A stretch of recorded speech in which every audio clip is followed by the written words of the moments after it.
Karibu kwenye somo letu la leo. Mimi ni Ibrahim na hii ni Medical Life. Changamoto ambayo tutaenda kuizungumzia leo ni changamoto ya yeast infection au vaginal candidiasis. Changamoto ya kutokwa na uchafu sehemu za siri, uchafu ambao unaonekana kama maziwa mtindi, uchafu mzito mweupe ambao unawasha, lakini huwa huu uchafu hauna harufu yoyote. Kwa lugha nyepesi ambayo tumezoea huku mtaani tunasema ni fungus. Na hawa kweli ni fungus.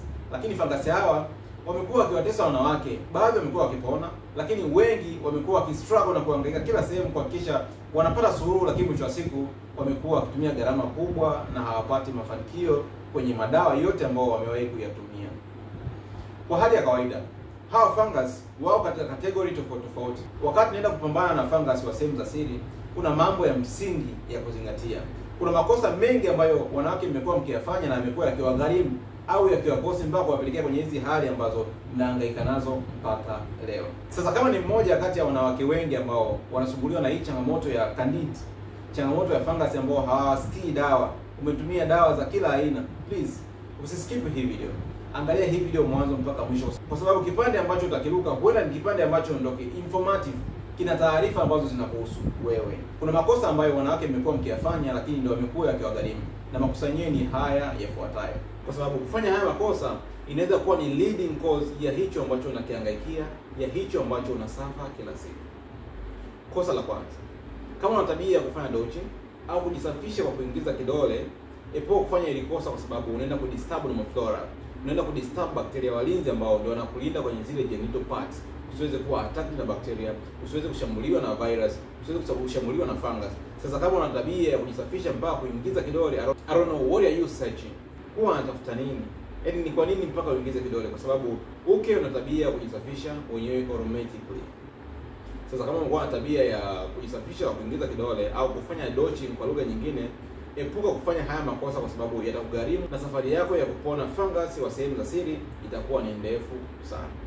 Kosa la pili, kama una tabia ya kujisafisha kwa kutumia sabuni au kutumia kitu chochote ambacho kina kemikali kwenye yale maeneo, usirudie haya makosa, kwa sababu hichi unachokifanya ni hatari yako, ambao wana purpose ya kukulinda, wana purpose ya kuprotect dhidi ya vitu ambavyo ni vigeni visiingie kwenye mwili wako na kuleta athari.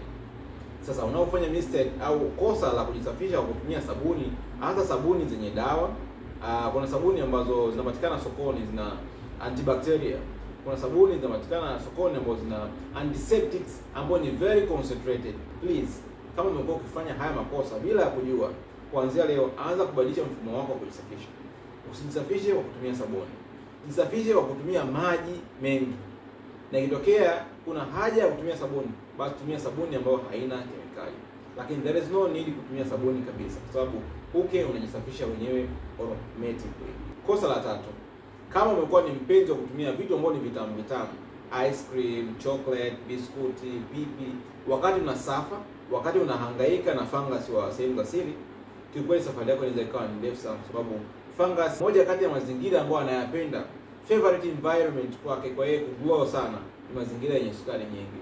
Fanya matibabu ya fungus, epuka hii kitu, anza kuminimize, na ikiwezekana acha kabisa.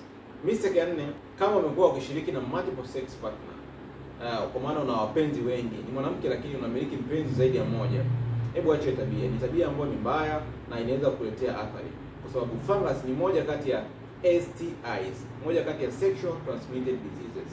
Sasa kama una own multiple sex partner, kuanzia leo acha hii tabia, kwa sababu ni tabia ambayo itakugharimu na itapelekea fungus wako asipone kabisa kwenye kipindi ambacho unahangaika. Kwa sababu hii tabia inaweza kupelekea fungus wasipone kabisa, kwa sababu huenda kati ya wanaume ambao wanashiriki nao, mmoja wapo au wote wanasumbuliwa na fungus, na kila mmoja kwa nafasi yake. Sasa unapoendelea kumiliki hawa multiple sex partner, hii itakugharimu na utajikuta mwisho wa siku hauna mtu wa kumlaumu, itabidi kujilaumu wewe mwenyewe. Sasa tunapokuja kwenye swala la matibabu, tunapokuja kwenye management, daktari wako anaweza akarecommend dawa kulingana na hali yako ya kiafya, kulingana na fungus wamekuathiri kwa kiasi gani, wamekuathiri kwa muda gani, na sababu wa mfano wa hizo. Daktari wako anaweza kuprescribe dawa kwa ajili ya kunywa, kama dawa kama fluconazole, dawa kama terbinafine, dawa kama itraconazole na mfano wa hizo, kwa ajili ya kutreat systemic fungal infection.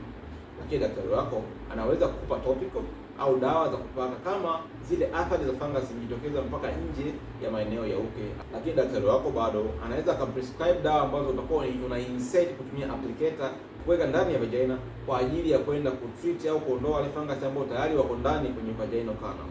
Hizi ni dawa nzuri ambazo ukizitumia vizuri na ukifuata taratibu unaweza kupona completely. Japo kuna fangasi ambao wamekuwa ni sugu. Kwa wale ambao wanasumbua fangasi sugu, fangasi kama Candida garipata ni fangasi ambao wanapenda kuwa dormant kwenye eneo, wanaweza wakaa muda mrefu na ukuta wakati mwingine hata hawasikii dawa ambazo umekunywa, umeweka, umepachika, hawasikii dawa yoyote. Kuna dawa ambazo daktari wako aidha anaweza akarecommend kwa ajili ya kutreat fangasi ambao hawasikii dawa, fangasi ambao ni sugu. Dawa kama boric acid ni dawa ambayo imekuwa ikifanya vizuri sana kwenye kutreat fangasi ambao ni sugu. Fangasi ambao wametibiwa kwa muda mrefu, hawasikii dawa, wamekuwa ni recurrent, wanariokaa, wamekuwa wakijirudia. Boric acid inaweza kuwa ni best option ambayo daktari wako anaweza kuprescribe. Japokuwa upatikanaji wake umekuwa ni tabu sana na huenda ikawa ina gharama kubwa kidogo, lakini inaweza kuwa ni dawa ambayo ni bora sana. Hivyo unahitaji kuzungumza na daktari wako kuhusu hali yako ya kiafya ili aweze kusaidia. Baada ya matibabu ya fungus, kwa maana kupewa dawa kwenda kuondosha wale fungus au wale yeast ambao wanapatikana kwenye via vyako vya uzazi, unahitaji kupata dawa au supplement au kitu chochote ambacho kitakusaidia kurudisha bakteria walinzi